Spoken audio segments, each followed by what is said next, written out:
शरीर से ज़्यादा गहरा तल है विचारों का, और विचारों से भी और अधिक गहरा तल है भाव का। और भाव हृदय के केंद्र से संबंधित है। भाव बहुत गहरा तल है। आपके भीतर जो काम का भाव, क्रोध का भाव, लोभ, ईर्ष्या, घृणा, ये जितने भाव होते हैं ये इतना गहरे में आपके भीतर निहित हैं, और वह आपके जीवन को बहुत बुरी तरह प्रभावित करते हैं, क्योंकि ये भाव अभी इसी जन्म के नहीं हैं। जन्मों जन्मों से भाव की श्रृंखलाओं के साथ आप आ रहे हैं इस पृथ्वी पर। जिन भावों को लेकर आप आते हैं वे बहुत गहरे में आपको पकड़े रहते हैं, और वह आपसे अपने हिसाब से चीज़ें कराते रहते, जिसको आप कहते हैं कि कर्म बंधन। ये भाव जो आप पिछले जन्मों से लेकर आ रहे हैं आपके भीतर बैठे हुए हैं, जो उनका स्वरूप है। अगर आप निरंतर क्रोध करते रहे हैं, क्रोधी रहे हैं, तो आज भी आप देखते हैं क्रोध आपको दबोच लेता है। क्रोध का भाव, प्रेम का भाव, लोभ का भाव, घृणा का भाव, ये सब आपके न चाहते हुए भी आपको अपना शिकार बना लेते हैं। ये विचारों से भी ज़्यादा शक्तिशाली होते हैं भाव। कैसे? आप कई बार ऐसा होता है कि विचार करते हैं कुछ करने का और कर बैठते हैं कुछ और। जैसे एक बार एक व्यक्ति भागा हुआ मेरे पास आया, कहने लगा, गुरुदेव बड़ा अनर्थ हो गया। मैंने कहा क्या?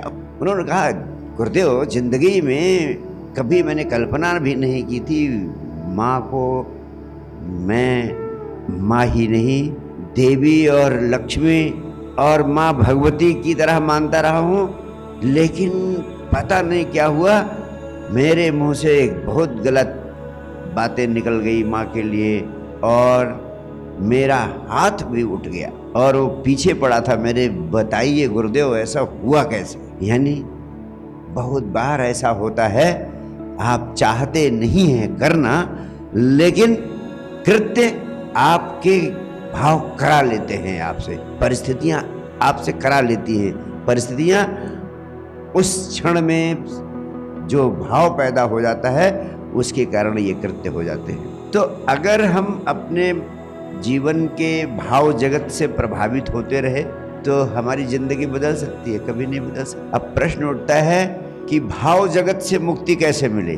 जब हम मुक्ति की, मोक्ष की बात करते हैं तो ऐसा नहीं कोई सातवें आसमान पर बैठा हुआ ईश्वर है वो आपको मुक्ति दे देगा, बहुत जोर से गिड़गिड़ाओगे, बहुत झुक जाओगे तो तुम्हें मुक्ति दे देगा। ये सब नासमझी की बातें। ऐसा ना तो कोई दे सकता है ना कोई देने वाला है, जो आपका लेखा जोखा हिसाब किताब बना रहा है। वास्तव में बंधन तो स्वयं आपके आत्मा के इर्द गिर्द शरीर के रूप में, विचारों के रूप में, भावों के रूप में आपको बांधे हुए हैं। मैंने अब तक बात की शरीर और विचार के जगत से मुक्ति की। अब आपसे बात करना चाहता हूं कि भाव जगत से मुक्ति कैसे मिलेगी। जो भाव हमारे भीतर उठते हैं उनके प्रति भाव शून्यता की अवस्था कैसे पैदा होगी? सबसे पहले भाव शुद्धि की आवश्यकता है। भाव शुद्धि कैसे हो? कुछ भाव ऐसे होते हैं जो आपके भीतर अशांति पैदा करते हैं, उद्विग्नता पैदा करते हैं, बेचैनी पैदा करते हैं, और कुछ भाव ऐसे हैं जो आपके भीतर शांति पैदा करते हैं, एकता पैदा करते हैं। तो जो शांति और एकत्व का भाव पैदा करते हैं, उन भावों पर अगर आपका फोकस रहेगा, उन पर आपकी दृष्टि जाएगी, उनका आपको स्मरण रहेगा, तो आपके जिंदगी में शांति आएगी, एकता आएगी, आनंद की तरंग पैदा होगी। और अशांति वाले भाव, उपद्रव पैदा करने वाले भाव, उद्विग्नता पैदा करने वाले भावों पर अगर आपकी दृष्टि रहेगी तो आप उनसे ही प्रभावित होंगे और आपके बंधन और उलझते चले जाएंगे। तो महत्वपूर्ण है ये जान लेना कि किन भावों से हम घिरे रहते हैं। तो इस संबंध में 3 महत्वपूर्ण बातें आपको बताना चाहूँगा। पहली बात, आपके चारों तरफ जो आपको घेरे हुए है वो क्या है? वस्तुओं और व्यक्तियों का जगत है। कुछ वस्तुएं आपके इर्द गिर्द हैं और कुछ व्यक्ति, तमाम सारे व्यक्ति आपके इर्द गिर्द हैं। तो 24 घंटे आप कुछ वस्तुओं और कुछ व्यक्तियों के संपर्क में रहते हैं। ये वस्तुओं और व्यक्तियों का जगत जो है, उसके प्रति आपके प्राणों में कैसा भाव होना चाहिए, ये महत्वपूर्ण है। अध्यात्म के वैज्ञानिकों ने कहा ये वस्तुओं और व्यक्तियों का जो जगत है, उसके प्रति आपके प्राणों में मैत्री भाव होना चाहिए।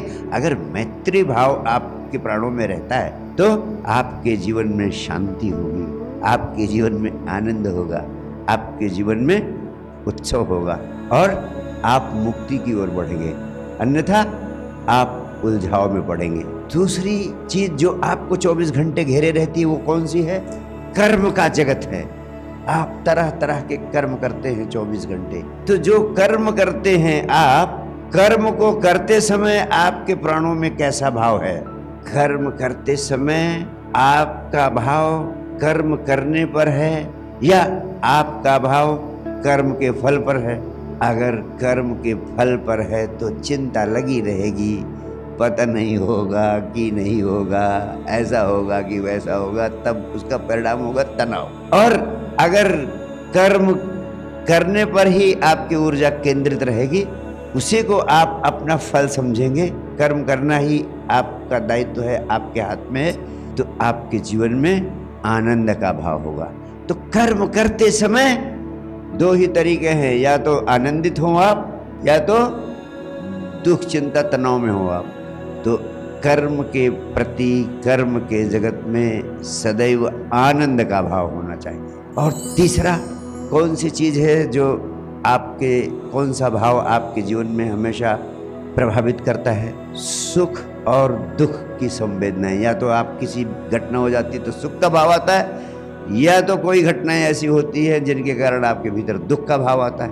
और अगर आप इस संसार में हैं तो ऐसे भी घटनाएं होंगी जिनके कारण आपके प्राणों में सुख का भाव पैदा हो, और ऐसी भी घटनाएं निश्चित रूप से होंगी जिनसे आपके जीवन में दुख का भाव पैदा हो। यानी सुख का भाव भी पैदा होगा, दुख का भाव भी पैदा होगा, दोनों भाव पैदा होंगे। इसे रोका नहीं जा सकता है। वो चाहे राम हो, चाहे कृष्ण हो, चाहे ब्रह्मा विष्णु महेश हो, चाहे महावीर बुद्ध क्राइस्ट हो, सबके जिंदगी में सुख और दुख दोनों भाव आते हैं। इन दोनों भावों के प्रति आप कौन सा भाव रखें? सुख और दुख की घटनाओं के प्रति समता भाव हो, यानी आप एक जैसे बने रहे। सुख आए तो दुख आए तो दोनों में एक जैसे बने रहने को कहा गया है समता का भाव, दोनों के साथ एक जैसा भाव। अब ये